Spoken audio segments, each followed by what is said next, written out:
Hi everyone, today I'd like to talk about my experience as a transborder person. I was born and raised in Tijuana, Mexico, and went to school in San Diego, California. I started my schooling experience in the US when I was 6 years old. I only went to school in kindergarten in Tijuana, and my mother decided it was time for me to learn how to speak English and become familiar with the English language. At the beginning, it was very difficult for me to become acculturated and to understand uh, belonging to the American culture, as well as speaking English. Fun fact about me: I actually flunked first grade because I was not culturally competent and linguistically competent to be in second grade. So I was held back, which was something that I personally am thankful for because I really did need the extra help in first grade to know how to speak English and to know how to spell. I remember that summer, my mom was constantly working with me, doing workshops, worksheets, learning how to speak English. I wasn't allowed to speak Spanish in the house. Um, Also, a fun fact was my teacher told my mom that I was reluctant to speak English because I love to speak Spanish so much. And now I find it ironic because I want to be an interpreter and translator. So now it's definitely funny for me to go and think about that fun fact. um, as a transporter person, I would say we do have the best of both worlds.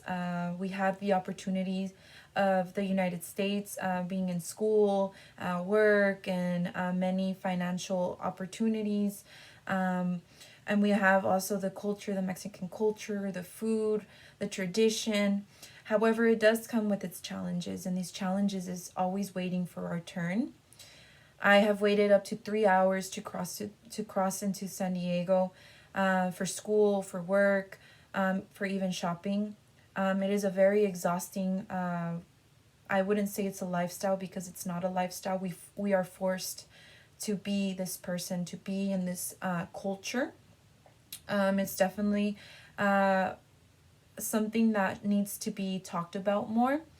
The transborder community is a underrepresented, underserved, and uh, under researched community because we are not really talked about in the media. A lot is said about border politics. However, I am a strong believer that a transborder person belongs in Congress to talk about border issues and border policy, especially because we live border policies every single day.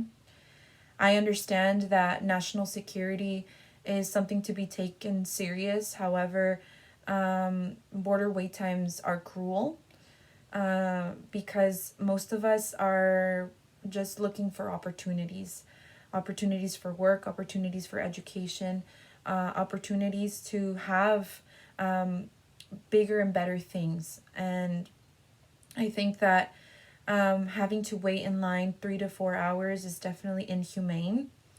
Not only that, we encounter also discrimination from CBP officers. The many of the questions are meant to catch someone in a lie, which I understand. Those techniques are mainly based so they can catch drug traffickers or human traffickers. I personally was a witness to the Hungarian caravan, the Ukrainian refugee crisis, as well as the Haitian refugee crisis.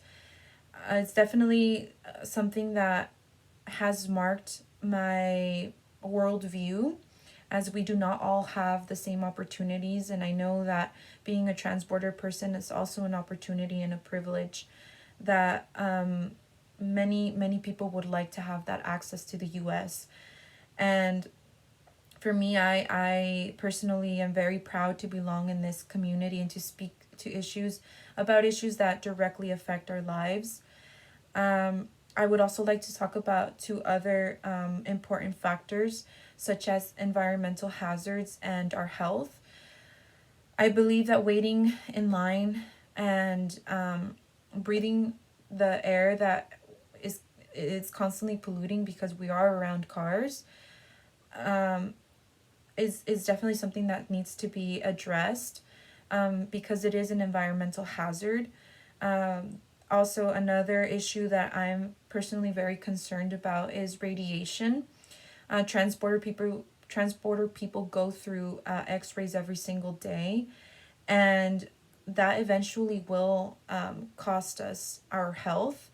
It can be, means for cancer, cardiovascular diseases, other diseases that are derived from direct radiation from those X-rays.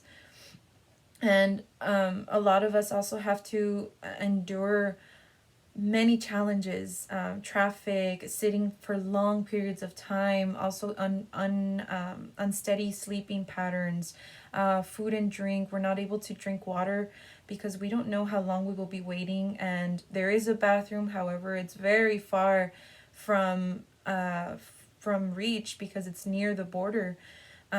Also, our food. Many who are transporter people are low income, and some of us um, don't have the means to buy food, and we're not able to cross certain foods from Mexico to the US because it's an agricultural issue. So definitely there is many issues that hinder our success and our reach into the US. That is why I've decided to speak about these issues in this video. Um, and I really hope that someday I will be able to see a transborder person speaking about these issues in Congress. That is something that I would like to see. And hopefully that day will come, because we do deserve a better quality of life and a better understanding of our lives. Thank you so much.